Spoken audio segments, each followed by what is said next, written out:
ஒவ்வொரு மாதமும் 1 கோடிக்கும் அதிகமான பார்வையாளர்களை சென்று சேரும் பேசு தமிழா பேசு சேனலில் உங்கள் நிறுவனத்தை விளம்பரப்படுத்த வேண்டுமா? திரையில் தெரியும் எண்ணை இப்போதே தொடர்பு கொள்ளுங்கள். பேசு தமிழா பேசு நேயர்களுக்கு வணக்கம். இன்று நம்முடன் இணைந்திருக்கும் சிறப்பு விருந்தினர் வழக்கறிஞர் திரு சௌகத் அலி அவர்கள். வணக்கம் சார். வணக்கம். ஜெயஹிந்த். ஜெயஹிந்த் சார். ஆக்சுவலாக இப்போ வக்ஃப் பில் அதுதான் மிகப்பெரிய அளவில் பேசு பொருளாக இருக்குது. ஆக்ட் ஆயிடுச்சு. ஸோ அது இஸ்லாமியர்களுக்கு எதிரானது அப்படிங்கிற மாதிரி நிறைய பேர் சொல்லிக்கிட்டு இருக்காங்க. குறிப்பாக சொல்லணும் அப்படின்னா எதிர்கட்சிகள், காங்கிரஸ் உள்ளிட்ட கட்சிகள் தான் இதை அரசியல் ரீதியாக கொண்டு போகிறாங்க அப்படின்னு கூறப்படுது. நீங்கள் இதை பற்றி எப்படி சார் நினைக்கிறீங்க? இந்த வக்ஃப் வாரியம் அப்படின்னா என்ன? அதற்கு பின்னாடி இருக்கக்கூடிய இந்த சர்ச்சைக்குரிய நிறைய கருத்துக்கள் இருக்குது. பொதுவாக ஒரு இடத்த அவங்க கை காட்டி இது எங்கள் இடம்னு சொன்னால் அது அவங்களுக்கு தான் சொந்தம் அப்படின்லாம் சொல்கிறாங்க. அது எந்த அளவுக்கு உண்மை சார்? வக்ஃப்ன்றது தர்ம அறக்கட்டளை. அதை கட்டுப்படுத்துறதுக்கு தான், சூப்பரிண்டெண்டன்ஸ் பண்ணுறதுக்கு தான் வக்ஃப் போர்டு அப்படின்னு ஒரு சட்டம், ஒரு போர்டு உருவாக்குனாங்க 1954. அதுக்கு முன்னாடி பிரிட்டிஷ் கவர்மெண்ட் பாஸ் பண்ண சட்டத்தில் அட்மினிஸ்ட்ரேஷன் அந்த அக்கௌண்ட்ஸ்லாம் அந்தந்த டிஸ்ட்ரிக்ட் கோர்ட்டில் சப்மிட் பண்ணணும்னு இருந்தது. 1954 வக்ஃப் ஆக்ட் வந்தது. வக்ஃப் ஆக்டில் என்ன இருக்குன்னா, இப்போது எதெல்லாம் வஃப்ஸ் இருக்கோ அந்த வஃபோடைய ப்ரொஃபார்மா, அவங்களோட ப்ராப்பர்ட்டி எக்ஸ்டென்ட் என்ன, அது என்ன வேல்யூ இருக்குது, யார் அதுக்கு, அது எப்படி அது பராமரிக்கிறாங்க, அது என்ன ரூல்ஸ் இருக்குது அப்படின்னு சொல்லிட்டு ஒரு ப்ரொஃபார்மா ஒன்று எழுதுவாங்க. அந்த ப்ரொஃபார்மா ஒரு வஃப் இருக்குன்னா அது எப்படி அந்த வஃப் வந்தது, அதுக்கு பேர் என்ன, அது எல்லாமே இருக்கும், எக்ஸ்டென்ட் இருக்கும். என்ன பேசிஸில் அது வஃப்னு சொல்கிறீங்க அப்படின்றதுக்கு சில டாக்குமெண்ட்ஸ் இருக்கலாம். சில நேரத்தில் நோ டாக்குமெண்ட்ஸ்னு கூட சில ப்ரொஃபார்மில் வரும். இது என்னாச்சுன்னா, இந்த வஃப் சர்வே நடக்கும்போது அதே சமயத்தில் அதுக்கு முன்னாடியிலேருந்து land reforms act, Madras land reforms இருக்குது. அது மாதிரி ஒவ்வொரு ப்ராவின்ஸு, ஒவ்வொரு ஊரில், ஒவ்வொரு ஸ்டேட்டில் ஒவ்வொரு இருந்தது.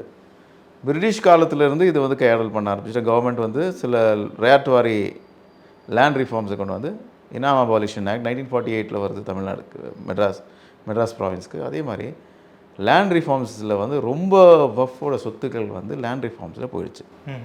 அது ரெவென்யூ ரெக்கார்ட்ஸில் இருக்குது. இந்த ப்ரொஃபார்மா எழுதும்போது இந்த 1958 ப்ரொஃபார்மா சர்வே முடிஞ்சது, வஃப் சர்வே, இந்த சட்டத்துப்படி சர்வே முடியுதுன்னு வைங்க. அவங்க 1948 இருந்து அன்னிலுக்கு சர்வேயில் என்ன இருக்குதுன்னு சொல்லி அவங்க சில என்ன பண்ணுறாங்க, ரீகன்சைல் பண்ணலை. ரெவென்யூ ரெக்கார்ட்ஸை பார்த்து இது உண்மையிலேயே இவங்க பேரில் தான் இருக்கா, இல்லை இது கையாடல் பண்ணி கவர்மெண்ட் அதை ஜப்தி பண்ணி அது ரைட் வாரி பட்டாவை மாற்றிடுச்சா, அது எதுவுமே அவங்க பார்க்காம என்ன பண்ணிட்டாங்க, அவங்க சொல்கிறாங்க எஸ் டாக்குமெண்ட் இருக்குது, டாக்குமெண்ட் இல்லை. நான் என்கொயர் பண்ணேன், இந்த மாதிரி ஒரு வக்ஃப் இருக்குது, ஆனால் இதுக்கு எந்த டாக்குமெண்ட் கிடையாது, முத்தவலி இங்கே கிடையாது, அவர் விற்றுட்டு போயிட்டார் அப்படின்னு ஒரு எழுதுறாரு வைங்க. அந்த மாதிரி எழுதியிருக்காங்க. எதுக்கு? அது திருச்செந்தூரார் முத்தவலி 1913 விற்றுட்டார், 1954, 55 அந்த எழுதுறாரு, ஒரு 30 வருஷத்துக்கு முன்னாடி விற்றுட்டார். வாய்மொழியாக நாங்கள் தெரிஞ்சுக்கிட்டோம் இது வஃப் ப்ராப்பர்ட்டி, ஹைராத்தி நாம வஃப் அப்படின்னு. இதில் டாக்குமெண்ட்ஸ் என்ன இருக்குது, ஒன்றுமே கிடையாது அப்படின்னு ரெஜிஸ்டர் ஆகிடுது. முத்தவலி கிடையாது, தர்மகர்த்தா கிடையாது, டாக்குமெண்ட்ஸ் இல்லை, எல்லாமே இல்லை. பட் அது வஃப்பில் ரெஜிஸ்டர் ஆகிடுது. வஃப்னு ஜிஎஸ் நம்பர் கொடுத்துறாங்க, ஜெனரல் சர்வே நம்பர் வந்துடுது, வஃப் சர்வே நம்பர் வருது, அது கெசட் ஆகிலாம் வந்துடுது, நோட்டிஃபிகேஷன் கேட்டால் கெசட் ஆனதுக்கப்புறமா அப்போ என்னது, இது வக்ஃப் ப்ராப்பர்ட்டி. அதை வச்சு தான் அவங்க கிளைம் பண்ணுறாங்க இது வக்ஃப் ப்ராப்பர்ட்டின்னு. இப்போ இருக்கிற சட்டம் நீங்கள் அந்த ப்ராப்பர்ட்டியை ஓன் பண்ணணும். இனிமேல் நீங்கள் ஒரு வக்ஃப் உருவாக்குறீங்கன்னா அந்த ப்ராப்பர்ட்டியை, அந்த சொத்தை நீங்கள் உங்களுக்கு சொந்தமாக இருக்கணும். வேறு ஏதோ சொத்து அதை நீங்கள் வக்ஃப் தானம் பண்ண முடியாது. அந்த ஒரு இது இருக்குது. அது எல்லாம் என்ன சொல்கிறாங்க, நோ இனிமேல் நீங்கள் ரெஜிஸ்டர் பண்ணால், பழசு கூட ரெஜிஸ்டர் பண்ணால் உங்கள்கிட்ட டாக்குமெண்ட் இல்லைன்னா உங்களை அதை வஃப்பில் ரெஜிஸ்டர் பண்ண மாட்டாங்க அப்படின்னு ஒரு பொய்யான ஒரு பிரச்சாரம். சரி, அது வஃபாக ரெஜிஸ்டர் ஆகலைன்னா கூட அது பொசஷன் உங்கள் ப்ராப்பர்ட்டியாக தானே இருக்குது. இவங்க இந்த மாதிரி சொல்லி என்ன ஆயிடுச்சுன்னா, இந்த பொலிட்டிக்கலாக இது அது பண்ணிவிடுவாங்க, உங்களுடைய இது ஆகிடுச்சு, அது ஆகிடுச்சுன்னு சொல்லிட்டு மக்களை உசுப்பேற்றி விட்டாங்க. ஒரு பீதியை கிளப்புறாங்க இந்த லாவை பற்றி. இந்த லாவுக்கு ஒரு பின்னணி கூட இருக்குது. இது எப்படின்னா, 1954 இந்த வக்ஃப் ஆக்ட் வரும்போது இதில் ஒரு ஷரத்து ஒன்று இருந்தது, செக்ஷன் 11. அதில் என்ன சொல்கிறாங்கன்னா, கவர்மெண்ட் சில ஸ்காலர்ஸ், ஞானிகளை வந்து இதை வந்து மெம்பர்ஸாக சேர்க்கலாம். அந்த மாதிரி ஆளுங்க வந்து இந்த உலமாக்கள்வாங்களே, அந்த தர்ம குருக்கள், அவங்க வந்து தியோபந்தி ஜமாத் சம்பந்தப்பட்ட ஜமாத்துல் உலமாலேருந்து சர்டிஃபிகேட் வாங்கணும், அதில் இருக்கணும், நீங்கள் மெம்பராக இருக்கணும், இல்லை அஹ்லே ஹதீஸ். இந்த 2 பேரும் வந்து தர்காவுடைய சடங்குகளை ஏற்காத ஆளுங்க, இது இஸ்லாம் கிடையாது அப்படின்னு சொல்லக்கூடிய ஆளுங்க, அவங்க தான் இங்கே வந்தாங்க. இவங்க 2 பேர் மட்டும் இல்லை, வந்த மெஜாரிட்டி மெம்பர்ஸ் இங்கே ஸ்டேட்டில், எந்த ஸ்டேட்டில் எடுத்துட்டாலும் இந்த சிந்தனை உள்ளவங்க தான் வந்தாங்க.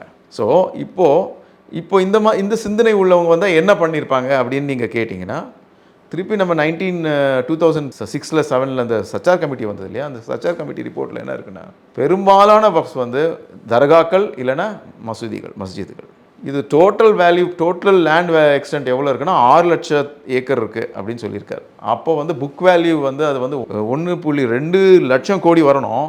பட் அது வந்து புக் வேல்யூ பார்த்தா 6,000 கோடி தான் இருக்குது அப்படின்னு அவர் சொன்னதுக்கு அப்புறமா இந்த 2000 ஒரு அமெண்ட்மெண்ட் வருது.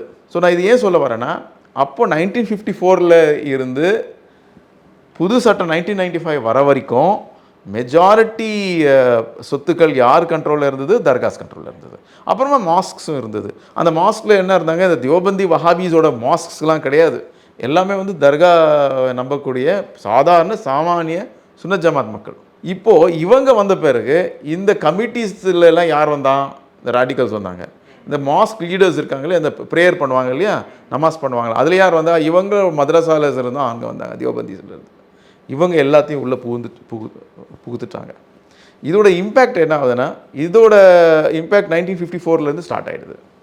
ஸ்டார்ட் ஆன நேரத்தில் இந்த சட்டத்தை பார்த்து பாகிஸ்தானில் ஒரு அயூப்னு ஒருத்தர் சர்வாதிகாரி இருந்தார். அவரும் வந்து தியோபந்தீஸ்க்கு சப்போர்ட்டாக தர்காக்காரங்களுக்கு எதிர்க்கிறதுக்காக இதே மாதிரி சட்டத்தை வந்து அவரும் அங்கே பாஸ் பண்ணுறாரு.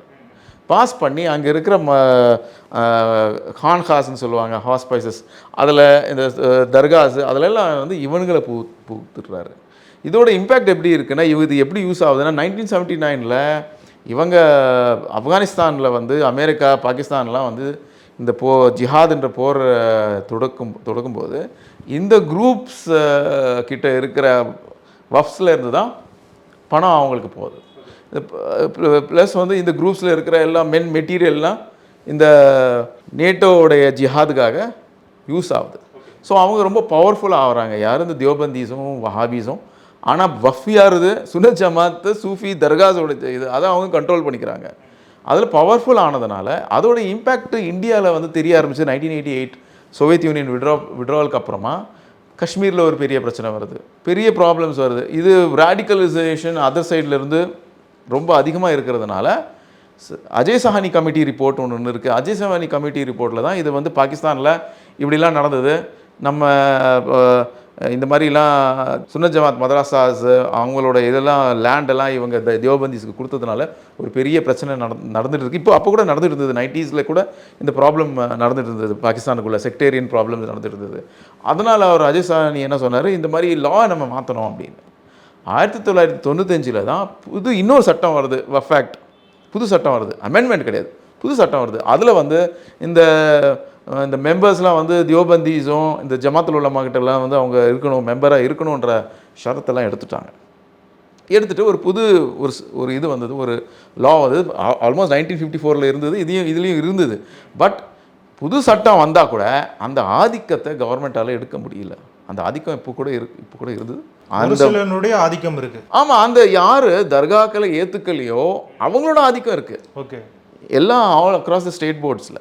ஸோ இதை எப்படி சரி செய்கிறது? இதை வந்து ரீவேம்ப் பண்ணணும். ரீவேம்ப் பண்ணுறதுனால வந்து புது சட்டம் வந்திருக்கு. இந்த புது சட்டத்தில் பழைய ஆளுங்கள்லாம் போயிடுவாங்க. யார் எலெக்ட் ஆகிருக்காங்க வந்திருக்காங்க பார்த்தீங்களா, முத்தவலீஸ்ன்னு இருக்காங்க, தர்மகர்த்தாக்களில் அவங்களுக்குள்ளே எலெக்ஷன் நடக்கும். அவங்க எலெக்ட் பண்ணி ஒரு ஆளை தேர்ந்தெடுப்பாங்க, அவங்க வருவாங்க. அதில் இப்போ என்ன ப்ராப்ளம் ஆயிடுச்சுன்னா, இப்போ புது சட்டத்தில் அவங்க மட்டும் இருக்கலாம்னு இருக்கு இல்லையா. இப்போ அந்த தர்மகர்த்தாலேயே என்ன ப்ராப்ளம்னா, எல்லா மாஸ்க்ஸு அந்த இதெல்லாம் வந்து ரேடிக்கல் கண்ட்ரோலில் போனதுனால தர்காக்காரங்க வந்து அதில் வந்து மெம்பராக எலெக்ஷனில் ஜெயிச்சு வர்றது ரொம்ப பெரிய பிரச்சனையாகிடுச்சு. கவர்மெண்ட் என்ன ஃபீல் பண்ணிச்சுன்னா, எந்த ஒரு எலெக்ஷன் வேண்டாம், நாங்களாக ஸ்டேட் கவர்மெண்ட் நாமினேட் பண்ணணும், யாரை நாமினேட் பண்ணுறவங்க மட்டும் வரலாம், எலெக்ஷன்ஸ்லாம் கிடையாது. இப்போது யாரும் முத்தவலி தர்மகர்த்தாக்கு நோ எலெக்ஷன்ஸ். இல்லை நம்ம பார்க்க முடியுது சார். இப்போ தமிழ்நாடு அரசாங்கம் சரி ஒரு சில வக்பு வாரிய உலாமாக்களுக்கு நாங்கள் வந்து ஆள் எடுக்கிறோம் அப்படிங்கிற மாதிரி அறிவிப்புலாம் வெளியிடுவாங்களா சார்? உலாமாக்களுக்கு அது இல்லை, உலமாக்கள் பென்ஷன் அது டிஃப்ரெண்ட். அது ஓகே, அது வந்து அதுவும் அந்த கான்செப்டில் தான் இந்த ஆக்டும் இருக்குது. இந்த ஆக்டும் என்ன சொல்லுதுன்னா, நீங்கள் வக்ஃப் போர்டு இருக்கு இல்லையா, வக்ஃப் போர்டுடைய பணம் கான்ட்ரிபியூஷன் இருக்குது, அவங்களுக்கு 7% கான்ட்ரிபியூஷன் எல்லாம் வக்ஃபில் இருந்து 7% அவங்களுக்கு வருது இல்லையா, அதில் இருந்து சில செலவு பண்ணுறதுக்காக இந்த உலமாஸ்க்கும் பெண்களுக்கு அதுக்கெல்லாம் அவங்க செலவு பண்ணலான்னு ஒரு சென்ட்ரல் கவர்மெண்ட்டோட ரூல் ஆக்ட் இதில் கொண்டு வந்திருக்காங்க. இதுக்கு முன்னாடி அந்த மாதிரி இல்லை. அதாவது இதுக்கு முன்னாடி வந்து இது இல்லை, இப்போ வந்து புதுசாக இணைச்சிருக்காங்க.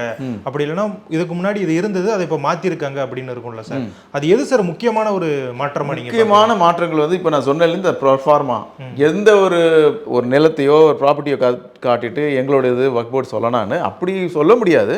சட்டம் என்ன சொல்லுதுன்னா, உங்ககிட்ட டாக்குமெண்ட்ஸ் இருந்ததுன்னா நீங்கள் வந்து உங்களுதுன்னு சொல்லலாம். அந்த டாக்குமெண்ட்னா ப்ரொஃபார்மா. அந்த ப்ரொஃபார்மா எது பேஸ் பண்ணியிருக்கணும்? ரெவன்யூ ரெக்கார்ட்ஸை பேஸ் பண்ணியிருக்கணும். அப்போவே நான் சொன்ன மாதிரி அந்த லேண்ட் ரிஃபார்ம்ஸில் வந்து எந்தெந்த லேண்டு போயிடுச்சோ அதெல்லாம் இதில் இருக்குது. ஓகே, ஒரு 1000 ஏக்கர் ஒரு ட்ரஸ்ட் ஒன்று இருக்குது. அந்த 1000 ஏக்கர் ட்ரஸ்ட் வந்து 1951 லேண்ட் ரிஃபார்ம்ஸில் போயிட்டு 500 ஏக்கருக்கு மட்டும் பட்டா, 500-600 ஏக்கருக்கு மட்டும் பட்டா அந்த காலத்தில் இருந்த தர்மகர்த்தாக்கள் வாங்கிட்டாங்க. மீதி உள்ள லேண்ட்ஸுக்கு வந்து நிலத்துக்கு வந்து பட்டா போட்டு கவர்மெண்ட் கொடுத்துட்டாங்க. ரயாத் வாரி, அதான் ரயாத் வாரி பட்டான்னு சொல்லுவாங்க. ரயாத் வாரி பட்டாலேருந்து என்ன வருது, அவங்க ஒரு காலத்தில் அனுபவிச்சுட்டு அவங்க வித்துடுறாங்க. இப்போ சப்சிக்வெண்ட்லி யார் வாங்கினாங்கன்னா அவங்களுக்கெல்லாம் போகுது இது எங்களோட ப்ராப்பர்ட்டின்னு. அதில் பேசிக்காக என்ன பார்க்குறோன்னா, உங்களுடைய 1000 ஏக்கரை வந்து கவர்மெண்ட் வந்து நில கையெழுத்து செஞ்சிருச்சு நில சட்டத்தில் போனதுக்கு அப்புறமா உங்களுக்கு பாதி 500 ஏக்கர்ஸ்க்கு வந்து உங்களுக்கு வந்து இது கொடுத்துருக்காங்க, பட்டா கொடுத்துருக்காங்க. அதுதான் உங்களுடைய ப்ராப்பர்ட்டி. நீங்கள் இல்லை இது வந்து வஃப், ஒரு வாட்டி வஃப் வந்துச்சுன்னா இன்னும் எந்த ஜென்மத்துக்கெல்லாம் வஃப் அப்படின்னு சொல்கிற கான்செப்ட் வந்து கான்ஸ்டியூஷன் பெஞ்ச் 1956 வந்து இது வந்து சரியில்லை. ஏன்னா 54 ஆக்ட்லேயே வந்து லேண்ட் ரிஃபார்ம்ஸில் எடுக்கலான்னு இருக்குது. இந்த சட்டம் வந்தது எப்போ? 1954. 51 வந்து அதை டோட்டலாக வந்து கவர்மெண்ட் டேக் ஓவர் பண்ணுறாங்க. அதனால் இந்த சட்டம் வந்ததுக்கு அப்புறமா கூட லேண்ட் ரிஃபார்ம்ஸில் லேண்டை எடுக்கலான்னு தான் இருக்குது, நிலத்தை எடுக்கலாம் அப்படி தான் இருக்குது. இப்போ இருக்கிற 1995 அதுதான் இருக்குது. இப்போ இருக்கிற சட்டம், இப்போ புதுசாக அமெண்ட்மெண்ட் வந்திருக்கு இல்லையா, அதுலேயும் அப்படி தான் இருக்குது. அதில் வந்து 2013 ஒரு சட்டம் ஒன்று வந்தது, ஃபேர் கம்பன்சேஷன் ஆக்ட்னு. ஏன்னா அப்போ டபுள் காசு கொடுப்பாங்க. ஓகே, அது உங்களுக்கு தெரியும்ல. ஒரு லேண்ட் எடுத்துட்டா மார்க்கெட் வேல்யூ, அந்த கம்பன்சேஷன் வேல்யூலாம் போட்டு அதை சேர்த்துருக்குறாங்க. ஓகே, இப்போ வஃப் லேண்ட் இருக்குது, கவர்மெண்ட் டேக் ஓவர் பண்ணுறாங்க ஒரு ப்ராஜெக்டுக்காக, metro project. Government take over பண்ணிச்சுன்னா அது உங்களுக்கு வந்து கம்பன்சேஷன் கொடுத்துருவாங்க. அப்போது வஃப்போட ஃபார்ம் தான் மாறுது. வஃப் இருக்குது, அசையா சொத்து இருந்தது, அசையும் சொத்தாக மாறிடுச்சு, பணம் மாறிடுச்சு, அவ்வளோதான். இதெல்லாம் காட்டிட்டு வந்து ஒரு மக்களை வந்து அந்த மாதிரி ஆகிடும், இது வந்துடும் அது வந்துடும் அப்படின்றாங்க. அப்புறம் வக்ஃப் பை யூசர்ன்ற ஒரு கான்செப்ட் இருக்குது, அது ரொம்ப அட்டாக் அதில் நடக்குது. வக்ஃப் பை யூசர்னா, இப்போ ஒரு இடம் இருக்குது, அந்த இடத்துல வந்து நீங்கள் தொழுகை நடத்துறீங்கன்னு வைங்க, அது வந்து நாளடைவில் ஒரு 10 வருஷமா 5 வருஷத்துக்கு அப்புறமா நீங்கள் அதை வஃபாக ரெஜிஸ்டர் பண்ணலாம் அப்படின்னு இருக்குது. பட் இது வக்ஃப் பை யூசர்ன்றது 1954 கிடையாது, 95 இல்லை, 2013 அமெண்ட்மெண்ட்டில் கொண்டு வர்றாங்க. காங்கிரஸ் அரசாங்கம் கொண்டு வருது. ஆமாம், 2013 கொண்டு வருது. ஆனால் அது பேசிக்காக வக்ஃப் பை யூசர். அப்படி அதுக்கு பேசிக் என்னென்னா, இப்போ நான் ஒரு இடத்துல தொழுகை நடத்துகிறேன், அதை வந்து நான் வந்து இது வந்து 5 வருஷமாக நடத்திட்டு இருக்கேன், அதனால் இது வக்ஃப் பை யூசர்னு சொல்கிறேன்னு வைங்களேன். இஸ்லாமிய ஷரியத்து படி அந்த இடத்தோட ஓனர் உங்களுக்கு பர்மிஷன் கொடுத்துருக்கணும். அவருக்கு தெரியாமல் நீங்கள் வந்து பண்ணிட்டு இருந்தீங்கன்னா இட்ஸ் நாட் வக்ஃப் பை. அதுதான் Privy Council judgment, Islamic law அதுதான் ப்ரிவி கவுன்சில் ஜட்மெண்ட்ஸ் அதுதான் சொல்லுது. இப்போ என்ன சொல்கிறாங்கன்னா, வக்ஃப் பை யூசர் அப்படின்ற ஒரு கான்செப்டே கிடையாது. ஏன்னா ஓனர் வந்து உங்களுக்கு வந்து பர்மிஷன் கொடுக்கணும். ஓனர் உங்களுக்கு பர்மிஷன் கொடுத்தாங்கன்னா நீங்கள் அதை யூஸ் தான் பண்ண முடியுமே தவிர அதை வஃபாக மாற்ற முடியாது. என்ன இப்போ பர்மிஷன் கொடுக்குறாரு, நாளைக்கு வந்து ஒருத்தர் ஓகே நீங்கள் பண்ணிக்கங்கன்னு சொல்கிறாரு, நீங்கள் நாளைக்கு வந்து ஒரு 5 வருஷத்துக்கு அப்புறமா இதை வந்து வக்ஃப் பை யூசர்னு சொல்ல முடியுமா? அது சொல்ல முடியாது. அதை தான் அவங்க எடுத்திருக்காங்க. வக்ஃப் பை யூசர்ன்ற கான்செப்டை இந்த ஆக்டில் இல்லை. ரெண்டாவது ஒரு பெரிய விஷயம்னா, நீங்கள் சொன்ன மாதிரி இது எங்கள் ப்ராப்பர்ட்டின்னு சொன்னால் அது வக்ஃபோட ப்ராப்பர்ட்டியாக ஆகிடும். ஏன்னா இவங்க போர்ட்ஸ்லாம் வந்து சொல்கிறது பேசிக்லி ப்ரொஃபார்மாவை வச்சு, அந்த ப்ரொஃபார்மாவுக்கும் லேண்ட் ரெக்கார்ட்ஸுக்கும் சம்மந்தமே இல்லாமல் இருக்குது. ரொம்ப இடத்துல சம்மந்தமே இல்லாமல் கான்ட்ராவாக இருக்கிறதுனால அந்த பவர்ஸை செக்ஷன் 40ல் அந்த பவர்ஸை எடுத்துட்டாங்க. சில வக்ஃப் சொத்துக்களை வந்து கவர்மெண்ட் டேக் ஓவர் பண்ணிச்சு. டேக் ஓவர் பண்ணியிருக்கோம். அது வந்து இந்த கவர்மெண்ட்டை டேக் ஓவர் பண்ணியிருக்கேன், இந்த கவர்மெண்ட் ஆக்கிரமிப்பு பண்ணியிருக்கேன் இல்லையே, 10 வருஷத்துலேயே ஆக்கிரமிப்பு இல்லையே. அவங்க பண்ணும்போது ஆமாம், அவங்க பண்ணும்போதெல்லாம் ஒன்றும் சொல்லவே இல்லை, நீங்கள் விட்டுட்டீங்க. சரி, நவ் சடன்லி நோ இது ஆக்கிரமிப்பு.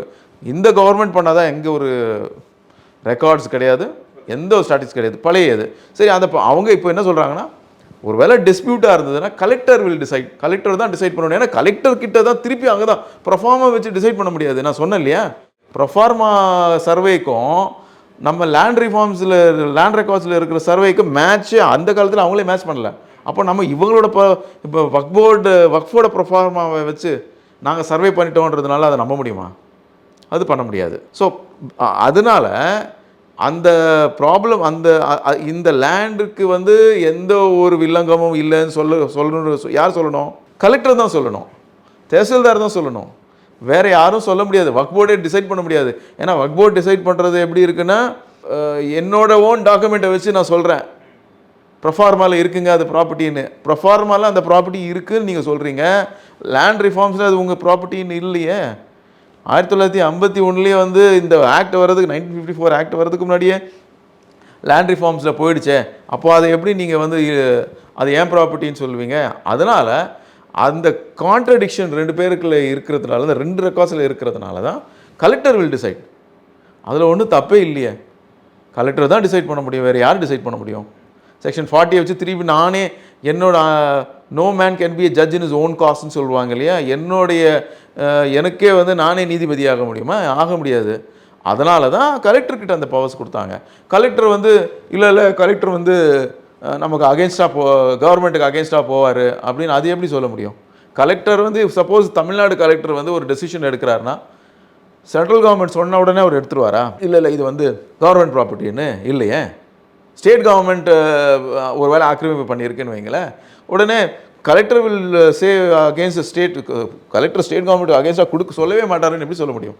எவ்வளோ ஆர்டர்ஸ் கவர்மெண்ட்டுக்கு அகேன்ஸ்டாகவே இருக்குது, ஆஃபீஷியல்ஸ்லாம் கொடுக்குறாங்க. அதனால் வந்து வி கான்சே அதெல்லாம் வந்து இந்த மாதிரி ஒரு செக்ஷன் வந்த உடனே நம்ம எல்லாம் ப்ராப்பர்ட்டி போயிடுச்சு அப்படின்னு சொல்கிறது வந்து இது லாஜிக்கே கிடையாது. ஓகே சார், பெண்களுக்கு வந்து இந்த திருத்தத்தின் மூலமாக நிறைய அனுகூலங்கள் கிடைக்க வாய்ப்பு இருக்குது. ஆமாம், ஏன்னா நான் சொன்னேன் இல்லையா, இப்போ வந்து அந்த 7% கவர்மெண்ட் கிராண்ட்ஸும் கொடுக்குறாங்க. சென்ட்ரல் கவர்மெண்ட் கிராண்ட்ஸும் இருக்குது, ஸ்டேட் கவர்மெண்ட் கிராண்ட்ஸ்லாம் இருக்குது. அவங்களுக்கு ஸ்டேட் கவர்மெண்ட்டுக்கு பட்ஜெட்டில் கிராண்ட்ஸ் கொடுக்குறாங்க. அதில் என்ன ஆகுனா, வக்ஃப் போர்டு அவங்களுக்கு வந்து டிவோர்ஸ் விமெனுக்கு, அப்புறமா வந்து டெஸ்டிடியூட் விமெனுக்கெல்லாம் வந்து பணம் கொடுக்கலாம். அவ்வளோ ஒரு ஸ்கீம் ஒன்று கொடுப்பாங்க. பேஸ்ட் ஆன் தான் அது பண்ணலாம். அது இட்ஸ் குட் ஃபார் தெம். அவங்களுக்கு ஒரு நல்லது தான் அது. சரி, அவங்க சொல்கிற எந்த ஒரு குற்றச்சாட்டுகள் இருக்குல்ல, எதுக்குமே சம்பந்தம் கிடையாது. அவங்க சொல்கிறதுக்கு காரணம் என்னன்னா, நான் சொன்ன மாதிரி இதுக்கு முன்னாடி நான் சொல்லியிருந்தேன், நால்பந்த் மஸ்ஜிதுன்னு எலிஸ் ரோட்டில் ஒரு மஸ்ஜித் இருக்குது. அதில் ஒரு முத்தவலி இருந்தார், கமிட்டி இருந்தது. அவங்கள ஒன்றுமே காரணம் இல்லாமல் அவரை எடுத்துட்டு ஒரு என்க்ரோச்சர் பக்கத்தில் இருக்கிற வஃப்பையே ஆக்கிரமிப்பு பண்ணவனை அவனை கொண்டு வந்து இங்கே அந்த நால்பந்த் மஸ்ஜிதுக்கு போடுறாங்க அந்த கமிட்டி. அவர் என்ன பண்ணுறாருன்னா, ஒரு ரேடிக்கல் ப்ரீச்சரை கொண்டு வந்துட்டு அது ரேடிக்கலிசம்லாம் பேசுகிறாரு. அது வந்து ரெக்கார்ட், அது சோஷியல் மீடியாலலாம் வந்திருக்கு, இதெல்லாம் வந்திருக்கு, நீங்கள் கேள்விப்பட்டிருப்பீங்க. என்ன மாதிரி இந்த மாதிரி ரேடிக்கலிசம்லாம் பண்ணது. ஒரு என்க்ரோச்சரை கொண்டு வந்து இன்னொரு வஃப்க்கு வந்து போடலாமா? அவன் வந்து அவங்க பார்ட்டி, ஏன் பார்ட்டி ஆள் அப்படின்றதுனால சரி போட்டிங்க. அவன் வந்து என்ன பண்ணுறான், இந்த மாதிரி ஆக்டிவிட்டீஸ் பண்ணுறான். அது எப்படி தடுக்கிறது? வக்ஃப் போர்டே பண்ணுற தப்புக்கு ரேடிக்கலிசம் வந்து அந்த வக்ஃப் போர்டே வந்து இந்த மாதிரி ரேடிக்கல்ஸை வந்து ஊக்குவிக்குது. அது எப்படி தடுப்பீங்க நீங்கள்? ஸோ அந்த மாதிரி தென் மாஸ்க்ஸில் வந்து ப்ரீச்சர்ஸ், நான் சொன்னேன் இல்லையா, அந்த ஜமாத்துல் உலமால இருந்து வரவங்க அந்த அவங்கெல்லாம் கேப்சர் பண்ணிட்டாங்க. அவங்க வந்து அவங்களோட ஆளுங்க தான் மாஸ்க்ஸ்லேயும் வந்து ப்ரேயர்ஸ் லீடராக வந்துட்டாங்க. அவங்களாம் என்ன பண்ணுறாங்க, இதே மாதிரி ரொம்ப நான் உங்களுக்கு எக்ஸாம்பிள்ஸ் காட்ட முடியும். சிஏஏல ஃபார் எக்ஸாம்பிள் ரீசெண்டாக வந்து அமரன் படம், அதில் வந்து ஜமாத்துல் உலமாவோட ஸ்டேட்மெண்ட் என்ன, மண்ணுரிமைன்னு எழுதுனாங்க, மண்ணுரிமை போராளிகள். அப்போ இவங்க தான் வந்து இந்த மாஸ்கில் வந்து ப்ரேயர் லீடர்ஸாக இருக்காங்க. இந்த ப்ரேயர் லீடர்ஸ் தான் எவ்ரி ஃப்ரைடே இது கொடுக்கணும், பயான் கொடுக்கணும். பயான்னா சொற்பொழிவுக்கு சொல்லணும், ப்ரேயர்ஸ்க்கு முன்னாடி ஃப்ரைடே ப்ரேயர்ஸ். அவங்க என்ன சொல்ல போகிறாங்க, என்னென்ன சொன்னாங்கன்றதுல ரெக்கார்டு இருக்குது, யார் என்னென்ன பேசுனாங்க, எந்த மாதிரிலாம் வந்து பேச்சு இருக்குது, அப்படியெல்லாம் கவர்மெண்ட் எல்லாம் ரெக்கார்ட் பண்ணியிருக்கு. அதனால் இந்த மாஸ்கில் எப்படி கண்ட்ரோல் பண்ணுறது? இந்த மாஸ்கை வந்து வக்ஃப் போர்டு தான் கண்ட்ரோல் பண்ணும். செக்ஷன் 32ல் அவங்களுக்கு தான் பவர் இருக்குது. டைரக்ஷன் சூப்பரிண்டென்ட் எப்படி நீங்கள் என்னென்ன பேசணும் என்னென்ன பேசக்கூடாதுன்னு. அது வந்து இந்த மாதிரி ரேடிக்கல் கண்ட்ரோல் வக்ஃப் போர்டு அது செய்யுமா? வாய்ப்பு இருக்கா? வாய்ப்பு இல்லை. அப்போது ஒரு நியூ செட்டப் வரணும். ஒரு நியூ செட்டப்பில் தான் அதர்ஸும். அதான் சார் கேள்வி. இப்போ வேற்று மதத்தை சேர்ந்தவர்களும் இந்த போர்டில் இருக்கலாம் அப்படின்னு இருக்கலாம். அது அந்த மதத்தினுடைய உரிமையை பறிக்கிற மாதிரி இருக்காதா சார்? இல்லை, அப்படி கிடையாது. இங்கே பாருங்கள், stack holders, major stack holders வந்து இதுக்கு ரொம்ப மேஜர் ஸ்டேக் ஹோல்டர்ஸ் தர்காஸ் தான். அப்புறமா மாஸ்க். பெரும்பாலான ப்ராப்பர்ட்டிஸ் வந்து தர்கா தான். இந்த பெரும்பாலான ப்ராப்பர்ட்டிஸ் வந்து தமிழ்நாடு எடுத்துக்கிட்டால் பெரிய ப்ராப்பர்ட்டி வந்து நாகூர் தர்கா. அது கொடுத்தது யார்? அச்சுத்தப்ப நாயக்கர். அதுக்கப்புறமா எக்ஸ்டென்ஷனில் கொடுத்தது யார்? மகாராஜா பிரதாப் சிங். ஏர்வாடி தர்கா அது கொடுத்தது யார்? ராணி மங்கம்மை கொடுத்தது திருச்சி சமயபுரம் தர்காஸ்லாம் இருக்குது. அதெல்லாம் ஏக்கஸாக இருக்குது. இதுக்கு முன்னாடி எனக்கு தெரிஞ்சு தமிழ்நாட்டில் ஃபஸ்ட்டு வக்ஃப் வந்து எனக்கு தெரிஞ்சு முதல் வக்ஃப் சேரன்மா கொடுத்துருக்காரு இல்லையா, அந்த ஃபஸ்ட்டு மாஸ்க் இருக்கு இல்லையா. அதுக்கப்புறமா ரெக்கார்டிக்கலாக பார்க்க போனால் மதுரையில் இருக்க காசிமார் மாஸ்க் வக்ஃப். அந்த காசிமார் கொடுத்தது யார்? கூன் பாண்டியன் கொடுத்துருக்காரு. ஸோ இந்த மாதிரியான வக்ஃப்ஸ்லாம் பழைய காலத்து வக்ஃப்ஸ்லாம் வந்து ஹிந்துஸ் தான் கொடுத்துருக்காங்க முஸ்லீம்ஸுக்கு. அப்புறமா தர்காவில் யார் போகிறாங்க? மேஜர் கான்ட்ரிபியூட்டர்ஸ் யார்? ஹிந்துஸ் தான்.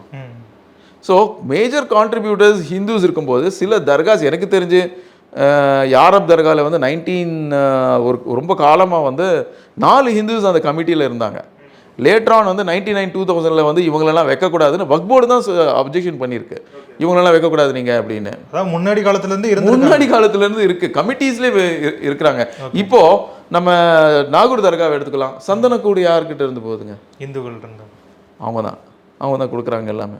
தேர்லேருந்து எல்லாமே. அந்த யூனிட்டியை நீங்கள் வளர்ப்பீங்களா இல்லை அந்த யூனிட்டியை வந்து உடைப்பீங்களா? வளர்ப்பீங்க இல்லையா? அதனால் ஸ்டேக் ஹோல்டர்ஸ், நீங்கள் இந்தியாவில் இருக்கிற எல்லா தர்காஸை பார்த்தீங்கன்னா, அஜ்மேர் தர்காவாக இருக்கட்டும், கேசு தர்கா இருக்கட்டும், சவுத் இந்தியாவில் அவங்களுக்கு காலேஜ் கூட இருக்குது குல்பர்காவில். ஸோ இந்த தர்காஸ்லாம் மெஜாரிட்டி கான்ட்ரிபியூஷன் அவங்க தானே பண்ணுறாங்க. அப்போ அவங்களுக்கு வாய்ஸே இருக்கக்கூடாது அப்படின்னு சொல்கிறதுல நியாயம் இல்லை. சரி, சென்னையை பொறுத்த வரைக்கும் ஒரு சின்ன எக்ஸாம்பிள் நான் கொடுக்குறேன். ஒரு அஹமது ஹுசேன் கான் ட்ரஸ்ட்டுன்னு முக்கியமான சாலை, ட்ரிப்ளிகேன் சாலையில் ஒரு ட்ரஸ்ட் இருக்குது. அந்த ட்ரஸ்ட்டோட கடைகள் ரொம்ப இருக்குது. அந்த கடைகளில் வந்து மெயின் ரோட்டில் இருக்காது. அந்த கடைகளில் வந்து ஹிந்துஸ் வந்து 100 வருஷமாக டெனன்ஸாக இருக்கிறாங்க. 1921 அந்த வக்ஃப் வருது. அந்த வக்ஃபில் சில சடங்குகள்லாம் இருக்குது. அது ஹிந்துஸ் தான் பண்ணுவாங்க. ஒன் ஃபைன் டே ஒரு ஆள் புதுசாக ஒருத்தர் வந்துட்டு, நான் தான் அந்த வக்ஃப்க்கு இது இன்சார்ஜ், இந்த இதெல்லாம் நீங்கள் பண்ணக்கூடாது அப்படின்னு நிறுத்தியிருக்காரு. இந்த சடங்குலாம் பண்ணக்கூடாது. அதை மீறி கூட அவங்க 2-3 வருஷம் பண்ணியிருக்கிறாங்க. யார்? ஹிந்துஸ். அங்கே இருக்க டெனன்ஸ் பண்ணியிருக்காங்க. அதெல்லாம் டப்பா மாதிரி இருக்கும் கடை, 40 ஃபீட் தான் இருக்கும். ஆனால் அவங்க கொடுக்குறது யார்? 100 ரூபா கொடுக்குறாங்க ஒரு ஃபீட்டுக்கு. 5000 ரூபா கொடுக்குறாங்க. 48 ஃபீட்னு நினைக்கிறேன். 5000 ரூபா. எனக்கு தெரிஞ்சு நான் எல்லா இதையும் பார்த்துருக்கேன். முஸ்லீம்களே வந்து ஒரு ஃபீட்டுக்கு 5 ரூபா கொடுக்குறது அதிகம் ஒரு ப்ராப்பர்ட்டிக்கு. இவங்க 40 ரூபா கொடுக்குறாங்க. 40க்கு 100 ரூபா கொடுக்குறாங்க. ப்ளஸ் இது ஒரு பெரிய பிரச்சனையே வந்தது இந்த வஃப்பில். யார் அந்த வஃப்பை கிளைம் பண்ணாரோ அவர் என்ன பண்ணார்? ஹைகோர்ட்டில் ரிட் ஒன்று போட்டிருக்காரு, இது வஃப் ப்ராப்பர்ட்டியே கிடையாது அப்படின்னு. 2015 இது வஃப் ப்ராப்பர்ட்டி தான் சொல்லி ஹிந்துஸ் எழுதுகிறாங்க. யாருக்கு? சிஓக்கு எல்லாருக்கும் எழுதி ஹிந்துஸ் இது இருக்குது, இந்த ப்ராப்பர்ட்டி தான், இதுதான் வஃப் ப்ராப்பர்ட்டி அப்படின்னு சொல்லிட்டு. 2021 இதே வஃபோட சிஇஓ என்ன பண்ணுறாங்க, இந்த வஃப் ப்ராப்பர்ட்டி தான் இது, அதனால் இந்த ப்ராப்பர்ட்டியை விற்கக்கூடாதுன்னு சொல்லி எஸ்ஆர்ஓ ட்ரிப்ளிகேனுக்கு லெட்டர் அனுப்புகிறாங்க. இந்த ப்ராப்பர்ட்டி வஃப் ப்ராப்பர்ட்டி, இது வந்து 104A எலியன்ட் யாரும் விற்கவும் முடியாது வாங்கவும் முடியாது அப்படின்னு சொல்லிட்டு. இப்படி இருக்குல்ல. 2020 இதுக்கு அப்புறமா ஹியரிங் வருது ஹைகோர்ட்டில். வக்ஃப் போர்டு தான் இதில் வந்து ரெஸ்பாண்டன்ட். ஒரு வார்த்தை சொல்லலை. இது ஆல்ரெடி 1954 இந்த வஃப் ரெஜிஸ்டர் ஆகிடுச்சுங்க. வம்சியில் இந்த வஃபோட ப்ராப்பர்ட்டி இருக்குங்க, இது வஃப் ப்ராப்பர்ட்டின்னு சொல்லாமல், அவனும் சொல்லலை இது ரெஜிஸ்டர் ஆகிருக்குன்னு, ஏதோ ஒரு என்னை வந்து ரெஜிஸ்டர் பண்ண சொல்கிறாங்கன்னு அவன் ஒரு ரிட் பெட்டிஷன் போட, இவங்களும் அவருக்கு ஆமாம் உண்மையை மறைச்சு ஹைகோர்ட்டில் ஆர்டர் வாங்கிடுறாங்க. 2 பேரும் சேர்ந்து தான், கிளியராக தெரியுது. இல்லைன்னா 2021 இது வக்ஃப் ப்ராப்பர்ட்டின்னு சொல்லி எழுதுனவங்க வந்து டூரிங் தி ஹியரிங் எப்படி மௌனமாக இருக்க முடியும், எங்களுக்கு ஒன்றுமே தெரியாது அப்படின்னு சொல்லிட்டு. கவுண்டரும் கிடையாது, ஒன்றுமே கிடையாது. இது வக்ஃப் ஆயிடுச்சுன்னு சொல்லியிருந்தாலே இது டிஸ்மிஸ் ஆகிருக்கும். இது வக்ஃப் ஆயிடுச்சுங்க 1955 ஆயிடுச்சுன்னு சொல்லியே சொல்லாமல் இந்த ஆர்டரை வந்து அந்த அந்த பார்ட்டிக்கு இவங்களே வந்து வாங்கி கொடுத்துருக்காங்கன்னு வைங்க. இதுக்கு யார் இந்த ஒரு வஃபை ஒழிக்கிற வேலை யார் பண்ணது? வக்ஃப் போர்டு தானே பண்ணியிருக்கேன். இதை வந்து தடுத்து நிறுத்தினது யார்? இது இன்னி வரைக்கும் போராடுறது யார்? அங்கே இருக்க ஹிந்துஸ் தானே, அந்த பூக்கடைக்காரங்க தான், அவங்க தான் ஃபைட் பண்ணுறாங்க. அவங்க என்ன சொல்கிறாங்க, இந்த பஃபாவில் தான் நாங்கள் வளர்ந்தோம், இந்த ஜெண்டா இருக்குது, இதுதான் எங்களுக்கு இது. மதிக்கிறது யார்? ஒரு சாம்பிரதாயத்தை மதிக்கிறது யார்? இதெல்லாம் ஒழிக்கணும்னு சொல்கிறது யார்? இப்போ ஒழிக்கணும் சொல்கிறவங்க தானே மேலே உட்காந்துட்ருக்காங்க. இப்போ அவங்க தானே கூக்குரல் கொடுக்குறாங்க. எந்த தர்கா ஒழிக்கணும்னு சொல்லி நீங்கள் வந்து மேடத்தோறும் ஒரு மாநாடே நடத்துகிறீங்க, எவ்ரி இயர் நடத்துகிறீங்க, ஷிர்க் ஒழிப்பு மாநாடு, தர்கா ஒழிப்போம்னு. உங்களுக்கு அதுக்கு என்ன சம்பந்தம்? ஆடை பார்த்து ஓனா அழுதுன்னா அது உங்களுக்கு தான் பொருந்தும். நீங்கள் தான் அந்த ஓனா, உங்களுக்கு தேவையில்லாத விஷயம் அது. நீங்களும் உடைக்கணும்னு சொல்கிறீங்க. அதில் வந்து நீங்கள் உங்களுக்கு என்ன ரைட்ஸ் இருக்குது? இதே டிஎன்டிஜே, இதே ஜாக், மற்ற அமைப்புகள்லாம் வந்து ஆக்கிரமிப்பு பண்ணியிருக்காங்க. அது பெரிய, அது என்ன ஊர், அது திருநெல்வேலியெலாம் பெரிய பிரச்சனை. இப்போ நீங்கள் ரீசெண்டாக ஒருத்தர் வந்து பாளையம் கோட்டையில் ஒரு மர்டர் கூட நடந்தது இல்லையே, அவர் இறக்குறதுக்கு முன்னாடி 3 நாள் முன்னாடி ஒரு லெட்டர் எழுதியிருக்காரு. இந்த வக்ஃப் போர்டு முன்னாள் சேர்மனால தான் இந்த பிரச்சனைலாம், அவர் கூப்பிட்டு 100 ஏக்கர் வந்து ஒரு பார்ட்டிக்கு கொடுக்க சொன்னார். அதை நான் எதிர்த்ததுனால தான் என்னை வந்து பரம்பரை முத்தவழி எடுக்கவே முடியாது. அந்த பரம்பரை முத்தவழியை எடுத்துட்டாரு. என்னை வந்து திருப்பி அவர் கோர்ட்லலாம் போய் ஜெயிச்சு வந்திருக்காரு. அப்போ அவர் யாரை ப்ளேம் பண்ணுறாரு? மற்ற ஹிந்துஸை ப்ளேம் பண்ணுறாரா? தமிழ்நாடு வக்ஃப் போர்டு தான் ப்ளேம் பண்ணுறாரு. என்ன பண்ணிட்டீங்க நீங்கள்? ஒரு என்க்ரோச்சர், அவனை கொண்டு வந்து நீங்கள் வந்து கமிட்டியில் பிரசிடெண்ட் ஆக்குறீங்க ஒரு மாஸ்க்கு. அப்புறமா முக்கியமான ஒரு வஃப் இருக்குது, தாம்பரம் வஃப். அதோட டோட்டல் கார்பஸ் மார்க்கெட்டில் ஒட்டி ஒரு காம்ப்ளெக்ஸ் இருக்குது, மாஸ்க் இருக்குது, ப்ளஸ் வந்து ஒரு பரியல் கிரவுண்ட் இருக்குது. அது வந்து 200 கோடி இருக்கும். அதில் வந்து யாரை கொண்டு வந்து வச்சுருக்கிறீங்க? இதே ரேடிகல்ஸ் தான் வச்சுருக்கிறீங்க. அங்கே இருக்கிற சுன்னத் ஜமாத் மக்கள் என்ன சொன்னாங்க? ஹோம் மினிஸ்ட்ரிக்கு லெட்டர் எழுதுனாங்க. இவங்க அக்கௌண்ட்ஸும் சப்மிட் பண்ணுறது இல்லைங்க, இங்கே வந்து ரேடிக்கலிசம் தான் ஸ்ப்ரெட் பண்ணிகிட்டு இருக்காங்க. இவங்களை என்ன பண்ணுங்க, இவங்க ஏரியா வேறு, ஆல்ரெடி இவங்களுக்கு மசூதிகள்லாம் இருக்குது. இவங்க இந்த ஏரியாவே நீங்கள் கட் பண்ணிட்டீங்கன்னா இவங்க உள்ளே வர மாட்டாங்கன்னு ஹோம் மினிஸ்ட்ரி தமிழ்நாடு கவர்மெண்ட்டுக்கு சொன்னார். அப்போ வந்து ஏஐடிஎம்கே கவர்மெண்ட் சொன்னார், இந்த மாதிரி நீங்கள் வந்து டைரக்ஷன் கொடுத்தாங்க. ஹோம் செக்ரட்டரி வந்து இவருக்கு டைரக்ஷன் கொடுத்தாரு, பேக்வர்ட் கிளாஸஸ் மைனாரிட்டிஸுக்கு மினிஸ்ட்ரிக்குள்ள செக்ரட்டரிக்கு. அவர் அண்டர் செக்ரட்டரி ஒரு லெட்டர் எழுதுறாரு, இந்த மாதிரி இந்த மாஸ்க் இவர் சோ வந்து ஒரு கம்ப்ளைண்ட் பண்ணியிருக்காரு, இந்த கம்ப்ளைண்ட்டில் ஆக்ஷன் எடுங்க. இவங்க அவ்வளோ வருஷமாக அக்கௌண்ட்ஸே கொடுக்காமல் இருக்கிறாங்க, என்ன இவங்க மேலே எல்லாம் ஆக்ஷன் எடுத்துகிட்டு பைஃபர்கேட் இவங்க ஏரியாவை தனியாக வந்து பிரிச்சுடுங்க, இவங்க இந்த ஏரியாக்குள்ளே வரக்கூடாது. ஏன்னா இதுதான் வக்ஃப் போர்டு தான் சொல்லியிருக்கு ஒரு 10-20 வருஷத்துக்கு முன்னாடி. அந்த ஆர்டரை நீங்கள் இம்ப்ளிமெண்ட் பண்ணுங்கன்னு சொல்லி அண்டர் செக்ரட்டரி ஒரு சிஇஓக்கு கொடுக்குறாரு, அவருக்கு கீழே இருக்கிற அதிகாரி. இது வரைக்கும் இம்ப்ளிமெண்ட் ஆகலை. அது யாராலும் ஒன்றும் பண்ண முடியாது. அந்த சுச்சுவேஷனில் இந்த ஆக்ட் வந்திருக்கு. இந்த ஆக்ட் வந்தால் என்ன பண்ணோன்னா, அக்கௌண்ட்ஸ் கொடுக்கலையா, எவ்வளோ வருஷம் கொடுக்கல, டேரெக்டாக சிஏஜி அனுப்புவான், காம்ப்டனல் ஆடிட்டர் ஜெனரல், கண்டுபிடிங்க இவன் என்னன்னு. எல்லா பிரச்சனை வரும். இந்த பணம் எங்கே போச்சு, என்ன போச்சு, இதில் யார் வந்து எவ்வளோ நீங்கள் பணம் வாங்குறீங்க, எவ்வளோ வாடகைக்கு வாங்குறீங்க, எவ்வளோ நீங்கள் வந்து கணக்கு காட்டுறீங்க, மற்ற பணம்லாம் எங்கே போகுது, அக்கௌண்ட்ஸ் 5 லட்சம், இப்போ அவங்க சொல்கிறாங்க 5 லட்சம் ரூபா ஒரு மாதத்துக்கு எங்களுக்கு வந்து வாடகை வருதுன்னு வைங்க, 40 கடை இருக்குது, 5 லட்சம் வாடகை வருதுன்னா அது எங்கே போகுது அந்த காசுலாம், என்ன ஆக்டிவிட்டீஸ் இருக்குது உங்களுக்கு, அதெல்லாம் வந்து ஸ்க்ரூட்டனைஸ் பண்ணால் எல்லாம் மாட்டுவாங்க.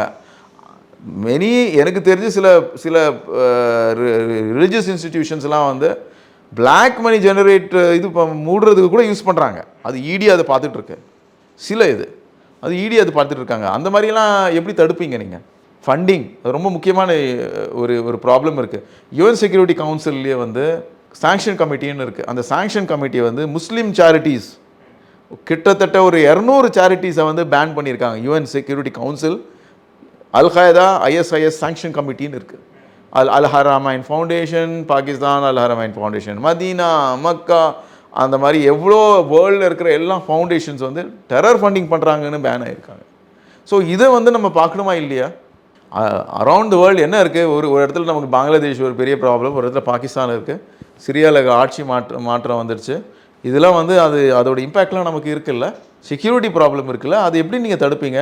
ஒரு மாஸ்கில் வந்து இந்த மாதிரி ஒரு ஸ்டேட்மெண்ட்டு, காசாவுக்கு சப்போர்ட்டாக நம்ம பண்ணணும், இனிமேல் நம்ம ரெடியாக இருக்கணும், அவங்க பாருங்கள் எப்படி இருக்காங்க அப்படின்னு பேசினா அது இந்தியனோட செக்யூரிட்டிக்கு இம்பேக்ட் ஆகாதா? நீங்கள் அங்கே பண்ணுற மாதிரி இங்கே பண்ணணும் அப்படின்னு ஒரு ஏதோ ஒன்று சொன்னீங்க, அதோட இம்பேக்ட் என்ன இருக்கும்? இந்த சட்டம் பாஸ் ஆனது அப்புறமா கூட நானே கேட்டிருக்கேன், இந்த நாட்டில் நமக்கு வந்து நீதி கிடைக்காது, அப்போ என்ன வழி? நம்ம வந்து கோர்ட்டுக்கெல்லாம் போக முடியாது. இல்லை, அது ஒரு கேள்வியாக இருக்குது சார். இப்போ நிறைய பேர் வந்து நாங்கள் கோர்ட்டில் வந்து வழக்கு தொடுக்க போகிறோம் இதை எடுத்து அப்படின்னு சொல்லி சொல்கிறாங்க. ஸோ அது வந்து ஒரு வழக்கு தொடுக்க முடியுமா? வழக்கு தொடுக்க கான்ஸ்டியூஷனல் வேலிடிட்டி சேலஞ்ச் பண்ணி பண்ணலாமே. இப்போ அவங்களுக்கு வந்து இந்த ஒரு வியூ இருக்கலாம், இது வந்து கான்ஸ்டியூஷனலி வேலிட் கிடையாது, ஆர்டிகல் 14, 15 இல்லை வயலேட் ஆகுது, ரிலீஜியஸ் ரெஸ்ட்ரிக்ஷன் 30 ஆர்டிகல் 30 வயலேட் ஆகுது. அது யாருக்கு சாதகமாக சார் வர வாய்ப்பு இருக்குது தீர்ப்பு? அது கவர்மெண்ட்டுக்கு தான் சாதகமாக இருக்குது. எல்லாம் கவர்மெண்ட் வந்து எல்லாம் ரிசர்ச் பண்ணி எல்லாம் பண்ணியிருக்கிறாங்க. பட் சேலஞ்ச் பண்ணலாம், அதில் ஒன்று, அது அவங்களுக்கு உரிமை இருக்குது, சேலஞ்ச் அதில் என்ன இருக்குது? கோர்ட் தானே டிசைட் பண்ணணும். ஓகே சார், எங்களோட இணைந்து உங்களுடைய கருத்துக்களை பகிர்ந்ததுக்கு ரொம்ப நன்றி. தேங்க்யூ. பேசு தமிழா பேசுவினுடைய மக்கள் ஃபவுண்டேஷன் மூலமாக நம்ம ஒரு மிகப்பெரிய ஒரு பசு சரணாலயம் அமைப்பதற்கான முயற்சியில் ஈடுபட்டிருக்கோம். இந்த பசுக்கள் சரணாலயத்திற்கு என்னுடைய கான்ட்ரிபியூஷனாக நான் ஏதாவது கொடுக்கணுங்கிற எண்ண ஓட்டத்தின் அடிப்படையில் கிட்டத்தட்ட 10 ஆண்டுகளுக்கு மேலே நான் கலெக்ட் பண்ண கலை பொருட்கள் அனைத்தையும் விற்று அதன் மூலமாக திரட்டப்படக்கூடிய தொகை என்னவோ அதை இந்த மக்கள் ஃபவுண்டேஷனுக்கு, இந்த பசு சரணாலயம் திட்டத்திற்கு என்னுடைய கான்ட்ரிபியூஷனாக கொடுக்க போகிறேன். இந்த பொருட்கள் அனைத்துமே நம்முடைய பேசு தமிழா பேச அலுவலகத்தில் விற்பனைக்கு இருக்குது. கீழே இருக்கக்கூடிய இந்த கான்டாக்ட் நம்பருக்கு நீங்கள் கால் பண்ணி இது பற்றின மேலதிக விவரங்களை நீங்கள் தெரிஞ்சுக்கலாம். அது மட்டும் இல்லாமல் மக்கள் ஃபவுண்டேஷனுடைய அக்கௌண்ட் நம்பரை இந்த வீடியோடைய டிஸ்கிரிப்ஷனில் கொடுத்துருக்கோம். நீங்கள் நேரடியாக அந்த அக்கௌண்ட் நம்பர் மூலமாகவும் உங்களுடைய கான்ட்ரிபியூஷன்ஸை கொடுக்கலாம். பேசு தமிழா பேசு ஒரு சேனல் கிடையாது, அது ஒரு இயக்கம்னு நான் உறுதியாக நம்புகிறேன். உங்களுடைய குரலை தான் நாங்கள் ஒவ்வொரு வீடியோலையும் பேசுகிறோம், உங்களுடைய மனசாட்சியை தான் நாங்கள் பிரதிபலிக்கிறோங்கிற ஒரு எண்ணம் எங்களுக்கு இருக்குது. அதே எண்ணம் உங்களுக்கு இருந்ததுன்னா தொடர்ந்து பேசு தமிழா பேசுவனுடைய முயற்சிகளுக்கு நீங்கள் கொடுக்கக்கூடிய ஆதரவை இந்த பசுக்கள் சரணாலயம் திட்டத்திற்கும் கொடுக்கணும்னு சொல்லி ரொம்ப தாழ்மையோடு கேட்டுக்கிறேன். உங்களுடைய அன்பாலையும் ஆதரவாலையும் தான் பேசு தமிழா பேசி இயங்கிட்டு இருக்கு. அதற்கு என்றென்றைக்கும் நன்றி.